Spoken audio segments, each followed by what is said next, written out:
இன்னைக்கு ஆரம்ப பள்ளியில் பார்த்தீங்கன்னா, அரசாங்க ஆரம்ப பள்ளியில் பார்த்தீங்கன்னா 5ஆம் வகுப்பு மாணவன் 3ஆம் வகுப்பு படிக்கின்ற அந்த பாடத்தை படிக்க முடியல. படிப்பது 5ஆம் வகுப்பு. ஆனா அந்த 5ஆம் வகுப்பு மாணவன் 3ஆம் வகுப்பு பாட புத்தகத்தில் படிக்க முடியாத ஒரு சூழ்நிலை தமிழகத்தில் நிலவி கொண்டிருக்கின்றது.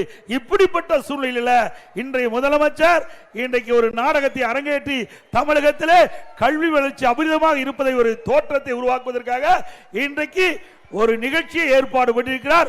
அத்தனையும் ஒரு நாடகம் என்பதை நாட்டு மக்கள் அறிய வேண்டும். அதே போல இன்றைய தினம் நெல்லையில் ஒரு வகுப்பறையில் 2 மாணவர்கள் அரிவாளால் வெட்டிட்டாங்க. பள்ளிக்கு எதுக்கு போறாங்க? படிக்க போறாங்க. இப்ப அண்மையில் பள்ளிக்கூடத்துக்கு அரிவாளை தூக்கிட்டு போறோம்.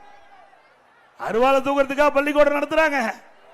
இன்றைக்கு வெட்கக்கேடான ஆட்சி. இதுக்கு தமிழகத்தில் கல்வி வளர்ச்சி அபரிதமா இருப்பதாக ஒரு தோற்றத்தை இன்றைக்கு தமிழ்நாடு அரசு, இன்றைய முதலமைச்சர் இன்றைக்கு வெளிப்படுத்திட்டு இருக்கிறார். அத்தனையும் பொய் என்பதை இந்த நேரத்தில் தெரிவிக்க விரும்புகிறேன்.